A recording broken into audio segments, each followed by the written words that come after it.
name is Saint Gwyn. MDPOPE, otherwise known as Most Disturbed Person on Planet Earth, is a series of films by a man who goes by the name Thomas Extreme Cinemagore. They are mixtapes of various clips of gore, shock material, and paraphilic pornography. Within the gore community, MDPOPE is one of the more notorious and well-known mixtapes. However, many of the compiled clips, especially in the first volume of the series, are well-known and were already popular on the internet, such as 2 Girls 1 Cup, and 1 Lunatic 1 Ice Pick. The MDPOPE movies, like all extreme mixtapes, rely on shock value to attract an audience. As the branding of MDPOPE suggests, the film's creator Thomas Cinemagore claims to be the most disturbed person on planet Earth. This personal branding may or may not be true, but is certainly an effective marketing campaign. While being composed of clips that are fairly easily accessible on websites such as eFucked, theync.com, and the now-defunct bestgore.com, MDPOPE is frequently cited online as the most depraved mixtape in existence. Personally, I would argue that it is well made for what it is, but will not especially disturb any veteran of gore and paraphilic content. In fact, you will likely recognize many of the videos included. Honestly, I am not sure MDPOPE would be an interesting enough topic for me to cover if not for the controversy surrounding Most Disturbed Person on Planet Earth 2, in which Thomas Cinemagore included audio from the heinous hardcore video, Daisy's Destruction, in the trailer. Daisy's Destruction is a video created by a man named Peter Scully that depicts the graphic sexual abuse and torture of an 18-month-old girl. Long believed to be mythological, because the details of the tape were too awful to be taken seriously, Daisy's Destruction was all the while a very real thing, being traded by Scully for thousands of dollars a copy. He has since been apprehended, and will spend the rest of his life in prison. The fact that Thomas Cinemagore included audio from this video in the trailer for MDPOPE 2 was startling, and he was actually planning on including the full Daisy's Destruction video in the finished mixtape. It took the urging of those close to Cinemagore to convince him that the inclusion of this awful tape was a horrible idea.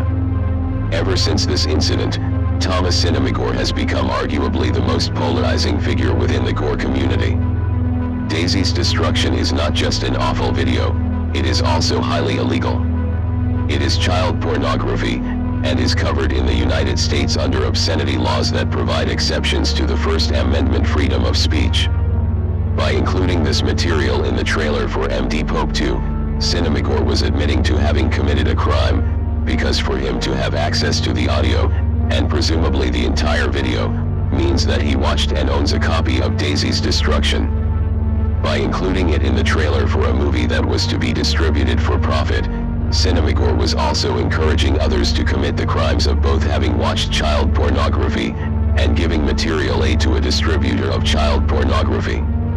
Even beyond the legal issues of this are the moral questions, and here is where the debate lies within the gore community. The obvious reaction to the inclusion of hardcore child pornography in a mixtape is that it is disgusting, that it is way over the line of decency, and that it should be utterly rejected as an acceptable premise. While I absolutely agree with those assertions, that does not mean that the topic is not worth deeper moral consideration. After all, look at what these mixtapes are comprised of.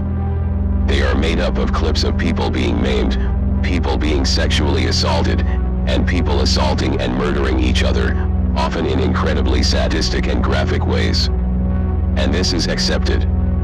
Further beyond these usual contents are videos of animal exploitation, where dogs and cats are crushed beneath the heels of boots and stiletto shoes, where they are sodomized with oversized sex toys, dismembered and disemboweled, and all the while stare out at the person doing it to them with utter incomprehension.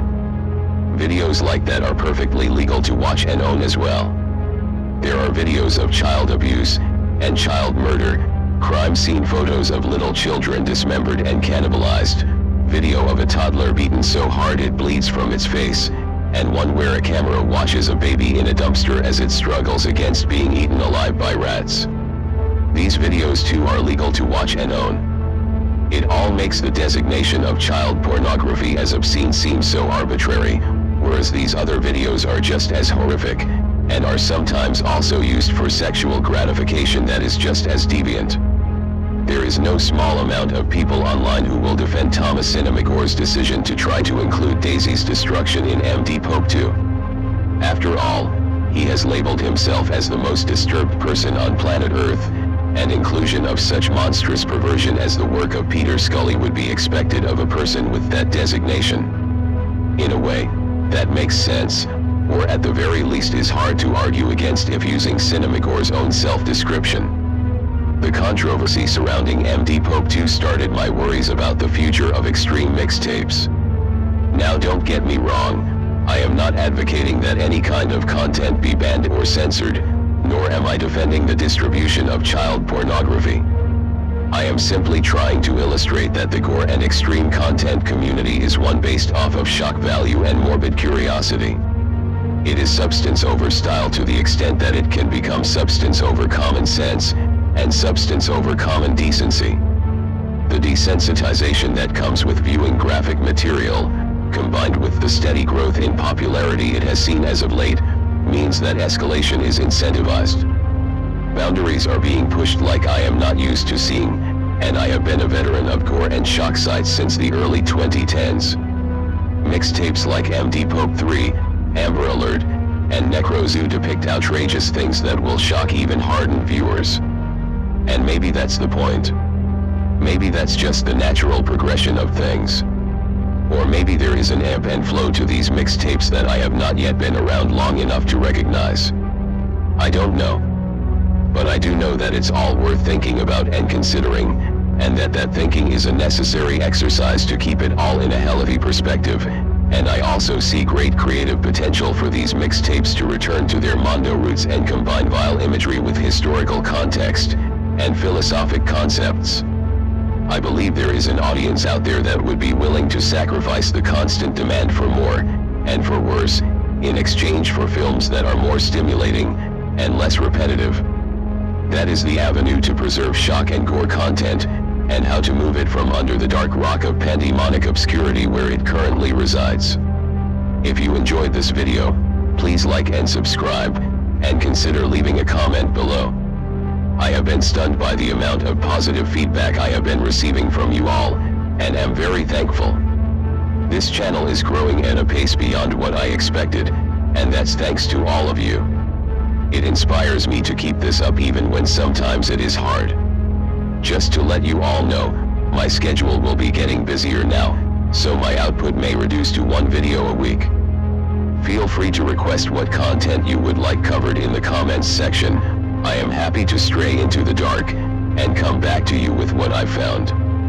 Until next time, remember, hell is empty, and all the devils are here.